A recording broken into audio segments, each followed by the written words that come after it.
Today we're going to talk about retaining clients. This is a training episode, so hold on, everyone.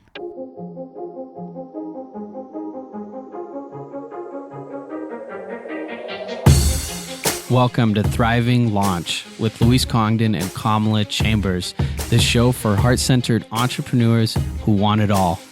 5 days a week, we bring you different segments to inspire you to live a life of freedom.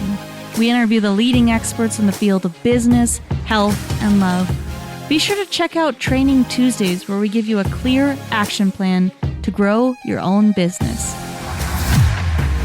Do you have a product or service that you would like to sell online? Or maybe you've been thinking about it, but you're reserved to do it because you need a website, you need complicated systems, and you need to spend money? Well, I've created a completely free course that teaches you how to use Facebook in a purely organic way. This means no ads and no money are needed. You can use Facebook completely free. So head on over to thrivinglaunch.com. Opt into my Profit from Social Media course. I'm going to teach you the free methods to using Facebook to make money today. Today we're here with Robert Skrob, CPA, CAE, and he's recognized as one of the best member retention specialists in the world. Welcome to the Thriving Launch podcast with your hosts Kamala Chambers and Louise Congdon. Today we're going to talk about membership sites and membership programs, specifically how to retain customers in those, the subscriptions, the membership sites that you have, how to keep subscribers for longer. And we have the expert himself here to talk about that. Welcome, Robert Skrob, to the Thriving Launch podcast. Now, what's really cool about having Robert here is that he's worked with the likes of Dan Kennedy. And one of the things that Dan says that I absolutely love is that it costs more to acquire a client than to keep them. So once you get them, you better know how to keep them, the lifetime value of a client. Another thing that Dan Kennedy has said is, he who is willing to pay more to acquire a client is the person that's going to win. And because once we get that client, then, we can keep the upsells, and the retention is so important. It's the lifeblood of your business. You better know how to keep those clients around. So welcome to the show, Robert. I'm so excited to be here. Thank you so much for inviting me on. Talking about keeping clients and retaining them, what is one of the first things we should know? I mean, I really set you up to bat here. People that are listening, this is so important. What is the number one thing I should know? One of the first things I should be doing? Well, most people focus so much on making the sale. They think, okay, what about copywriting? What about my offer? What about my bullets? What about my sales page? What am I going to do? Maybe even have immediate one-click upsells. And then they get a customer and they immediately move on to going and getting the next customer. And they don't think as much about how to really leverage this new relationship they started. They spent all this time and money wooing this individual to become a customer, and they kind of ship out the product without really thinking, how can I really build a great lasting relationship with my brand new customers and members so that they don't just want to buy from me once, but they want to buy from me every month for the next several years. That's so important. When I go inside my CRM, the thing that holds all my contacts, for people that don't know what the CRM is, when I go inside and I look at it and I look at the people that are buying, I am amazed. Some clients just continually are paying me more and more. And I find one of the things that Ryan Deese really talks a lot about in his work is that if you can get someone to even just buy a $5 to $7, $9 product, something, then you've qualified them as a valuable customer and you've acquired them as a client, which is, that's big success. But yeah, you're right. So many of us are got to get that next sale, got to get that next sale. But when you get really smart in business, you're like, okay, not just the next new sale, but how can I continue to please the current clients so that maybe I can find what they're currently needing and sell them other stuff? Is that kind of what you're saying? Yeah, having a thought out process, it really, as much as when you get a lead, you think very carefully about the videos or the sales letters or the sales presentations that are going to turn that lead into a buying customer. Now, equally, let's think through the next things that the customer sees them into a long-term customer. And rather than the excitement and motion waning after they buy. Let's figure out how to move it up, because if we can leverage that excitement, and then we can turn that new customer into getting them engaged in the program, inviting them to refer and make referrals, and getting them to ascend to buy other products and services. It's really that deliberate consideration of what I do after I get a customer that I've seen it in some businesses where, a lifetime customer value of their average customers can be, maybe $3,100. But when they are very thoughtful about bringing their customers and ascending them, the lifetime value can be $35,000. So what we're talking about is really more than an incremental, oh yeah, maybe we can get this customer to buy a couple more things. No, we could easily 10 times the member value of every single customer or member that you're bringing on by being as thoughtful and deliberate of what happens after the sale as we were about what happens after we get a new lead. Okay, so you got me hooked. I mean, this 10X idea is really awesome, really helping serve current clients. Kamala, I know you had a question there.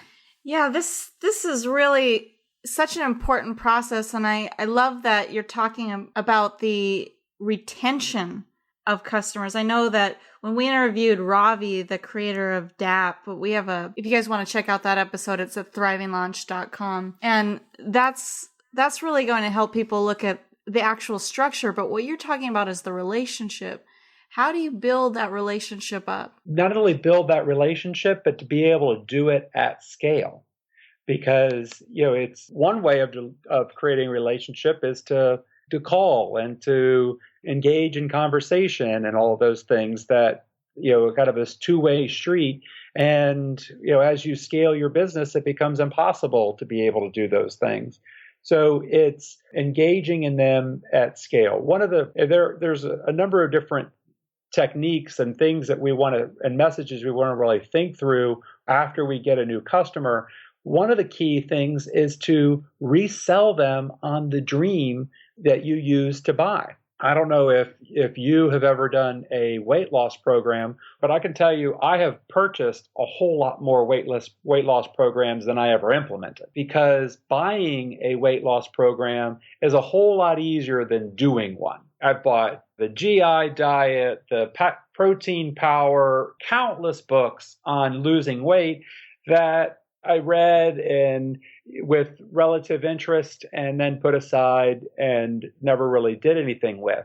And your customers have the same experience. They're upset about a particular problem. They engage, they buy, they feel a certain release because they purchased that, okay, I've solved that problem. And then their interest wanes.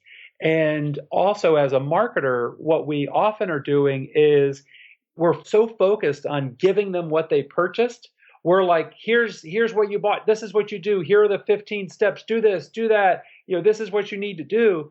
That we need to stop and say, okay, know what? Now that they've purchased, the bar is actually even higher, because now we're actually asking them to change habits, change what they do in their daily life, and incorporate us into their lives. So we actually need to paint the dream bigger and make the dream and help them visualize what it's going to be like after they've implemented your solution even clearer than we were able to do during the sales process, so that they go, wow, I've got the right team, I've got the right system, and you know what? I think I can do this. How do you recommend? What are some real practical tips on how to get into people's daily life? Well, it's ramping up the stakes so that they feel like that this is an important part. This is really worth their time and attention to change old habits.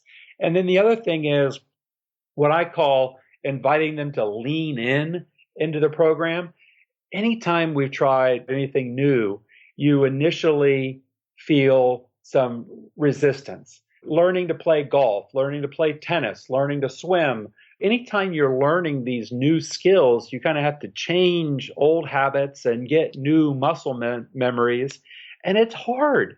And what we want to do is invite them when they feel that. Say, hey, some folks, as they implement this program, often feel resistance. They feel frustration.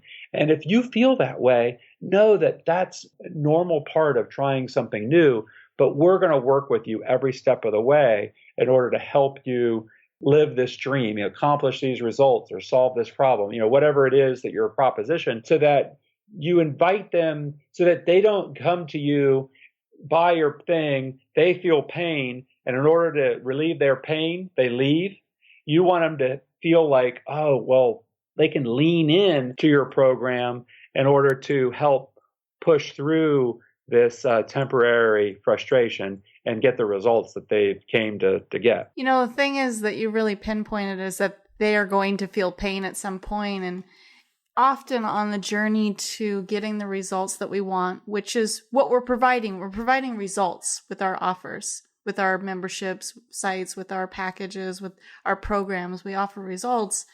And on that journey to results, the stuff that's keeping us from getting those results often come up and can aggravate and really get shoved in our faces. So I love that if you can predict what the client's pain is going to be, then you can come so much further. You can kind of step ahead of the process and make sure that they feel nurtured rather than they come up against that pain and then they're out. The most scary feeling that humans can face is the feeling of being alone. And if they feel like they're alone in this effort, then if they're going out on a limb to try something and that they don't have support to try, they're going to run from it. Yeah, I can't agree more. And one thing that I really have seen a lot in one of our core programs is called Launch School. And what I see is people come up against their issue to actually get their message out to the world. They don't want to,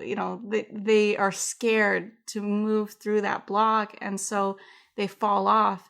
And that's where we have the real gold, because we have an opportunity to continue to engage people, to keep people coming back, and to say, we are here to support you with our accountability. And, a real practical way of doing that is consistent emails, consistent Facebook group support, making sure that you're checking up on your clients as they're going through the process. Yeah, the other piece of all of this that's going to help you keep your members longer and be able to continue to turn your 10x your customer value is to also, in your products, in your member welcome sequence, remember that there are other individuals, other influencers that your new customer is going to face. And if your solution is a personal solution that they're implementing at home, you need to give them a story to tell their spouse, because the spouse is going to be a lot better at selling them out of your solution than you were at selling them in. And to the extent that they need support or acknowledgement or even just to be left alone to be able to do your system, you are better at promoting your system than your brand new customer is. So consider giving your customer a little handout that they can give their spouse that helps teach the spouse how to be supportive, what the goals are, why this is a win for the spouse, for their partner to do this, and how they can be most supportive through this journey. If your solution is something that they're going to implement at work, maybe they are the boss and they are going to be delegating this to a team of people, there needs to be a video or even a series of videos that sells this system to the employees so that they can appreciate and recognize how this is going to make their lives easier. Because the employees are a lot better at selling their boss out of the system than you're going to be at selling them in.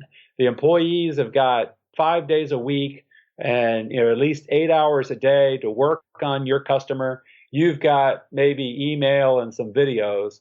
And so better to give your new customer the stories that they're going to tell those around them and the actual tools to help educate the people around them in order to be able to fully implement your program. I love that you're asking the people in your community to come together and support you in the journey and the process, and getting other people on board. One way that we do this is through having accountability partners and partnering other people who are going through the process to support you. And that works really well. Are there any things that you want to make sure that people have? Our audience are really go-to people. They're action-oriented people. What are some other tips that you want to make sure that the audience has on retaining customers? I think the single most important thing to do to retain a customer for a long time is all about the member welcome package. Whether it's delivered online or it's delivered offline, really thinking through that package, making sure that you are reselling them on the dream, encouraging them to lean into the program, teaching them about your people. Like if you have other people that are helping them implement, other coaches or a team, introducing those people so that they can appreciate the value that those people will bring. And then also telling them where to get started. So often somebody will sell a product that's, I worked with a client that had a awesome membership website. It had more than 1,000 videos on it, and they were entertaining and informative, and they were like 15, 20 minutes long, very, very well done. But it was a huge myriad of topics. It was, when I talked to the client, I said, if you went to college, he didn't go to college, but his son did. I said, when you send your son to college, if college was about driving in your car, pulling up in the parking lot at college, and then walking around until you saw, one building is labeled English, and the next is business, and next is science, and next is computers. And they just kind of walked around, and they go into a building when they feel like that sounds like that's interesting. And then they go from class to class. And then when they find a class, they're reading the little sign as to what the class is about, and they go into a class and they sit there for a little while until they get bored, and then they leave that class and maybe go into another one. If that's what college is like, no college is going to happen. In college, there is a promised outcome. After you go through this program, you can become a doctor. After you go through this set of classes, you can become a CPA. After you go through this trajectory, you can become a geologist. And there is a promised outcome, and then there's a step-by-step process for achieving that outcome. And if you, on your membership site, if you don't have at least the first step of that outlined, and in your member welcome, getting them started on that journey, then, if it's just a matter of, hey, there's 1,000 different resources here, they're all great, go check them out. It doesn't matter whether you have 100, 500, 1,000, or 20,000, that's not going to build retention. What's going to build retention is helping people on their journey accomplish their dream and get the results that they're looking for. And giving them one video or one resource of where to start is a lot more powerful than trying to give them 1,000. This is all really great information. And one of the things that I've really gotten out of today is how important it would be for me to, and pretty much almost any business owner, is just kind of go back and look at all the people that have bought some of our software and different systems that we have and check in with them and say, hey, how's it going? I just wanted to recap the program and the dreams and, what you were going to get out of it. And hey, since you purchased this program, I want to make sure that you, have watched video 1 and video 2 and video 3. These are where you really start. And, go ahead and hit reply if you have any kind of questions. Now, I would be doing this at a slightly different based on the level of the client, because I couldn't take in so many clients responding and trying to message them specifically, but nonetheless, just following up and creating some sort of follow-up system. And I know that I've slacked off a little bit on that and could benefit by doing one more follow-up just to check in with people. Yeah. One thing that I love about what you're saying, and, you're saying you want to stay focused because, for example, you go into a membership site, there's so many different resources you could put in there. But if you keep it clear and you keep it step by step, real magic can happen. One thing that I find is that I know you talked about a university, and how this is different than, it's so different than being at maybe you don't want to take like the biology or the chemistry or any of those extra classes. Your membership sites can really keep people on par and focused on the result. We've been here with Robert Skrob. This is amazing to have you on the show. Thank you so much for the incredible information you gave us on how to retain subscribers for longer. You're listening to the Thriving Launch podcast. Be sure to head over to thrivinglaunch.com. Breakdown of the show notes and all of that. So see you at thrivinglaunch.com, everyone. You've been listening to the Thriving Launch podcast. For books and resources related to today's episode, make sure to head over to thrivinglaunch.com. We'll see you there. Be sure to tune in to tomorrow's episode where we're going to talk with Larry Belota about turning your marriage from hell to heaven.